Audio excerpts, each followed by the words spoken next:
Asia cup کا final Pakistan کھیلے گا یا بنگلہ دیش؟ فیصلہ آج ہوگا۔ پاکستان اور بنگلہ دیش دبئی میں 7:30 بجے ہوں گے آمنے سامنے۔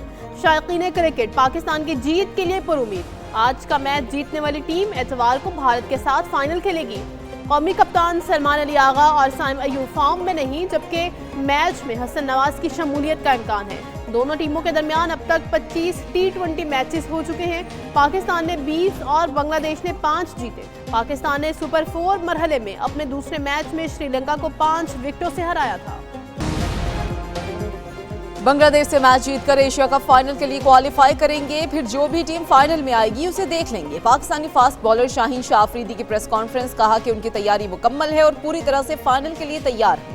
ٹیم جو بھی ذمہ داری دے گی اس کے لیے تیار ہیں۔ وہ جب بھی ملک کے لیے کھیلیں گے تو جان کی بازی لگا دیں گے۔ یہاں ایشیا کپ جیتنے آئے ہیں۔ ٹیم کی تمام تر توجہ صرف کرکٹ پر ہے، کوئی پرواہ نہیں کون کیا سوچتا ہے۔ ایشیا کپ شائقین کرکٹ نے ایک بار پھر قومی کرکٹ ٹیم سے امیدیں وابستہ کر لی۔ شائقین کا کہنا ہے کہ قومی ٹیم نہ صرف آج میچ جیتے گی بلکہ فائنل میں بھارت کو شکست دے کر اگلے پچھلے تمام حساب برابر کر دے گی۔ بھارت نے ایشیا کپ T20 کے فائنل کے لیے کوالیفائی کر لیا۔ بھارت نے سپر 4 مرحلے میں اپنا دوسرا میچ بھی جیت لیا۔ دبئی میں بھارت نے بنگلہ دیش کو 41 رن سے ہرا دیا۔ بنگلہ دیش کی ٹیم نے ٹاس جیت کر فیلڈنگ کا فیصلہ کیا۔ بھارت نے 20 اوورز میں 168 رنز بنائے۔ ابھیشیک شرما 37 گیندوں پر 75 رنز بنا کر نمایاں رہے۔ بنگلہ دیشی ٹیم ہدف کے تعاقب میں 127 رنز بنا سکی۔ بھارتی ٹیم 26 ستمبر کو سپر 4 میں اپنا آخری میچ سری لنکا کے خلاف کھیلے گی۔ پی سی بی کے آئی سی سی کو لکھے گئے خط کے مندرجات سامنے آ گئے۔ ذرائع کے مطابق پی سی بی نے بھارتی کپتان سوریہ کمار یادو کے خلاف تفصیلی خط لکھا۔ آئی سی سی نے بھارتی کپتان کے خلاف پی سی بی کے موقف کو تسلیم کر لیا۔ 14 ستمبر کو میچ کے بعد ضابطہ اخلاق کی خلاف ورزی کا الزام لگایا گیا تھا۔ پی سی بی نے خط میں لکھا، سوریہ کمار یادو نے کھیل کو سیاست میں ملوث کیا۔ بھارتی کپتان کا رویہ ضابطہ اخلاق کی روح کے منافی ہے۔ آئی سی سی فری غزہ جیسے نعروں کو خلاف ضابطہ قرار دے چکا ہے۔ وزیراعظم شہباز شریف اور امریکی صدر کی آج اہم ملاقات ہوگی۔ وائٹ ہاؤس نے واشنگٹن میں ملاقات کی تصدیق کر دی۔ فیلڈ مارشل عاصم منیر کا بھی ملاقات میں شرکت کا امکان۔ ملاقات میں امریکی وقت کے مطابق 4:30 بجے اوول آفس میں ہوگی۔ شہباز شریف اور ڈونلڈ ٹرمپ ملاقات میں عالمی علاقائی معاملات اور دور طرفہ تجارت پر تفصیلی تبادلہ خیال کریں گے۔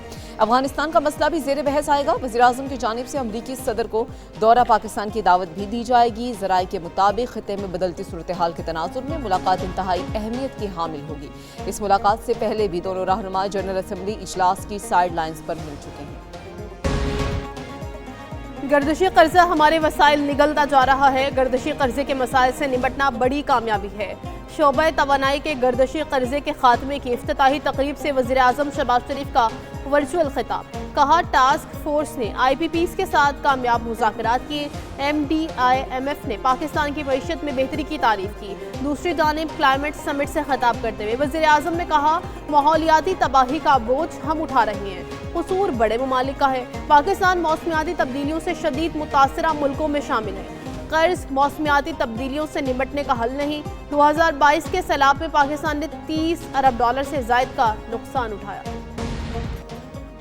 مارکہ حق پاکستان کی عظیم فتح ہے۔ ہماری افواج نے ہندوستان کو شکست فاش دی۔ وزیراعظم شہباز شریف کی چیف ایڈوائزر بنگلہ دیش ڈاکٹر محمد یونس سے ملاقات کے بعد میڈیا سے گفتگو، کہا کہ فیلڈ مارشل سید عاصم منیر نے دنیا کو دکھایا کہ کس طرح جنگیں لڑی جاتی ہیں۔ ہماری عسکری قوت کو پوری دنیا نے دیکھا۔ پاک امریکہ تعلقات میں نمایاں بہتری آئی ہے۔ آئندہ ہفتوں اور مہینوں میں دو طرفہ تعلقات میں مزید گرم جوشی دیکھنے کو ملے گی۔ بنگلہ دیش کے ساتھ تجارت سفارتی تعلقات کو مزید فروغ دیں گے۔ وزیراعظم شہباز شریف اور بل گیٹس کی UNGA اجلاس کے موقع پر ملاقات۔ وزیراعظم شہباز شریف نے سیلاب میں بل گیٹس فاؤنڈیشن کی امداد کو سراہا۔ پولیو کے خاتمے میں تعاون پر وزیراعظم کا بل گیٹس فاؤنڈیشن سے اظہار تشکر۔ بلوچستان کا مسئلہ فوجی نہیں سیاسی طریقے سے حل کرنا ہوگا۔ بھارت دہشت گردوں کی معاونت کر رہا ہے۔ بھارتی دہشت گردوں کا معاملہ عالمی سطح پر اٹھا رہے ہیں۔ دہشت گردوں کو ماضی میں بھی شکست دی، آئندہ بھی دیں گے۔ بلوچستان کے عوام کے لیے مل کر کام کرنا ہوگا۔ Chairman Peoples Party Bilawal Bhutto Zardari کی کراچی میں پریس کانفرنس، کہا، سیلاب متاثرین کی امداد بے نظیر انکم سپورٹ پروگرام سے کی جائے۔ الیکشن میں نون لیگ بے نظیر انکم سپورٹ پروگرام کی پوری آنرشپ لے رہی تھی۔ अब यू टर्न लिया है तो उनसे पूछा जाए। वफाकी हुकूमत ज़रूरी एमरजेंसी के तहत IMF से बात करे, टैक्स की मद में भी किसानों को रिलीफ दिया जाए। कुदरती आफत से निपटना एक सूबे का काम नहीं। नून लीग ने अभी तक 26वीं तरमीम के हवाले से एतमाद में नहीं लिया। Chairman Peoples Party Bilawal Bhutto ने कहा कि नून लीग ने अब तक किसी आईनी तरमीम का ड्राफ्ट शेयर नहीं किया। अगर वो आईनी तरमीम करना चाहते हैं तो पीपल्स पार्टी से बात करें, हम मुशावरत से फैसले करेंगे। पाक सऊदी हुकूमत दिफाई मुआहिदा बड़ी कामयाबी से पार्लियामेंट में पाक सऊदी अरब पर बात होगी। मगरबी मुमालिक फ़लस्तीन को बतौर रियासत तस्लीम कर रहे हैं। इसराइल की हिमायत करने वाले मुमालिक को अपनी पॉलिसी पर नजरसानी करनी चाहिए। मसनूई जहानत के बायस आइंदा जंगें ज़्यादा ख़तरनाक हो सकती हैं। वज़ीर दिफा ख्वाजा आसिफ का सलामती काउंसिल में AI और आलमी अमनो सलामती मुबाहिसे से खिताब। कहा UN चार्टर के तहत AI का अमन के लिए इस्तेमाल होना चाहिए। गैर जिम्मेदाराना इस्तेमाल से अमनो सलामती को संगीन खतरात लाहक हैं। भारत के साथ हालिया कशीदगी के दौरान भारी असलहे का इस्तेमाल किया गया। एक एटमी ताकत ने दूसरी एटमी ताकत पर तेज़ रफ्तार मिसाइल और क्रूज दागे। AI के इस्तेमाल से सिफारतकारी का रास्ता महदूद हो जाता है। पाकिस्तान ने रवां साल पहली कौमी AI पॉलिसी। नायब वज़ीर आज़म और वज़ीर ख़ारजा इसहाक़ डार कहते हैं कि ओवरसीज़ पाकिस्तानियों की जायदाद तनाज़ात के हल के लिए ख़ुसूसी अदालतें कायम होंगी। बैरून मुल्क मुकीम पाकिस्तानियों को FBR की जानिब से बतौर फाइलर तस्लीम किया जाएगा। काउंसलर जनरल न्यूयॉर्क में नए सर्विस एरिया की इफ्तिताही तकरीब से खिताब। कहा कि ओवरसीज़ पाकिस्तानियों को केसेस की पैरवी के लिए पाकिस्तान वापस नहीं आना पड़ेगा। दरखास्तें और ज़रूरी दस्तावेज़ात ऑनलाइन जमा कराई जा सकेंगी। ओवरसीज़ को पाकिस्तानी मिशन से बज़रिया वीडियो लिंक शहादत रिकॉर्ड कराने की सहूलत हासिल होगी। बैरून मुल्क मुकीम पाकिस्तानी हमारा फ़ख्र हैं, कौमी तरक्की में शराकत दार और मुल्क के। अमरीकी सदर डोनाल्ड ट्रंप ने मुस्लिम रहनुमाओं को मशरिक़ वुस्ता और गजा के लिए 21 निकाती अमन मंसूबा पेश कर दिया। अमरीकी LT स्टीव विटकोफ ने इंकशाफ किया कि मंसूबा जनरल असम्बली इजलास के साइडलाइंस पर मुस्लिम ममालिक के रहनुमाओं को पेश किया गया, जिसमें पाकिस्तान, तुर्किया, सऊदी अरब, मिस्र, कतर, उर्दन, इंडोनेशिया और UAE के रहनुमा मौजूद थे। मुलाकात में गजा की सूरत हाल, इंसानी बहरान और खित्ते में अमन पर बातचीत हुई। स्टीव विटकोफ ने बताया कि आइंदा चंद दिनों में गजा से मुतालिक बड़ी पेशरफ्त सामने आ सकती है। ईरान से मुज़ाकरात की कोशिशें भी जारी हैं, ताहम तेहरान ने ताहाल सख्त मौक़िफ़ इख्तियार कर रखा है। भारतीय हुकूमत का जुल्म सितम और सफाकियत। मकबूजा कश्मीर के इलाके लद्दाख में सिविल नाफरमानी की तहरीक शुरू। लद्दाख भारत की गिरफ्त से दूर होने लगा। लेह में पुरतशद्दुद मुजाहिरे। लोगों ने कर्फ्यू के दौरान सड़कों पर निकलकर भारतीय कब्जे को चैलेंज कर दिया। भारतीय फोर्सेस की मुजाहिरीन पर आंसू गैस की शेलिंग, लाठीचार्ज और फायरिंग। 4 अफराद जान से चले गए, 70 से ज़ायद जख्मी। पुरतशद्दुद मुजाहिरों के दौरान 5 भारतीय फौजी भी हलाक, 10 जख्मी। मुजाहिरीन ने BJP के 3 दफातर को आग लगा दी। भारतीय फोर्सेस की 15 चौकियों और 1 पुलिस वैन भी नजर आतिश। मकबूजा कश्मीर के वज़ीर आला उमर अब्दुल्ला ने मुजाहिरों की हिमायत कर दी। कहा, लद्दाखी अवाम खुद को धोखे और गुस्से की कैफियत में महसूस कर रहे हैं। नाम निहाद जमहूरियत के पर्दे में जुल्म बर्बरियत, भारत का असल चेहरा बेनकाब। भारत में 67 अलहदगी पसंद तहरीकें सरगर्म। रियासती नाकामी आया। नागालैंड, मणिपुर और आसाम में आज़ादी की तहरीकें शिद्दत इख्तियार कर गईं। मोदी हुकूमत का अक़लियतों पर जबर इख्तिलाफ राय को ताकत से दबाया जाने लगा। भारतीय जरीदे दी हिंदू के मुताबिक national socialist council of Nagaland पर मजीद 5 साल की पाबंदी आयद कर दी गई। भारतीय वजारत दाखिला ने NSCN को गैर कानूनी करार दे दिया। मोदी सरकार आज़ादी की आवाज़ को दहशतगर्दी से जोड़ने की पॉलिसी पर अमल पैरा है। भारत ने गुरु नानक के जन्मदिन पर सिख बरादरी को ज़ियारत से महरूम कर दिया।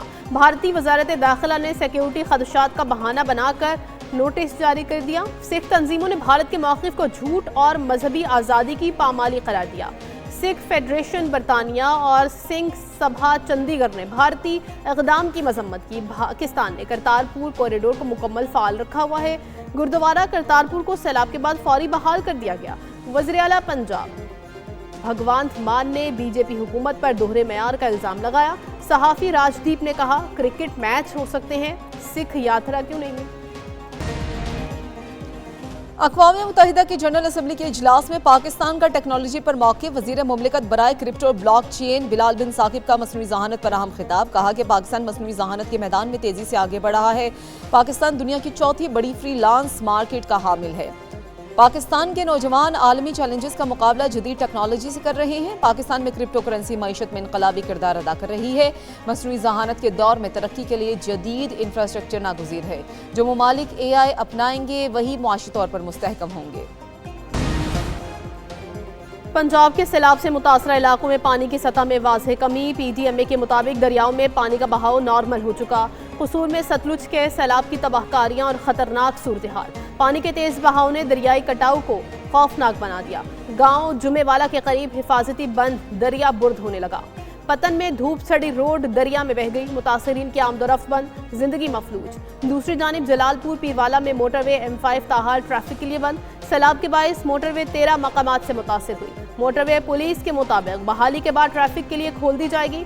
उधर बरादर इस्लामी मुल्क बहरीन का बोइंग तैयारा इमदादी सामान लेकर पाकिस्तान पहुंच गया।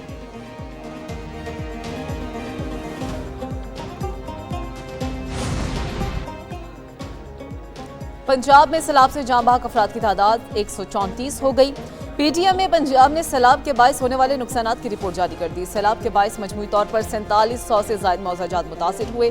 सैलाबी सूरत हाल के बायस मजमूई तौर पर 47,60,000 लोग मुतासिर हुए। 26,38,000 अफराद को महफूज मुकामात पर मुंतकिल किया गया।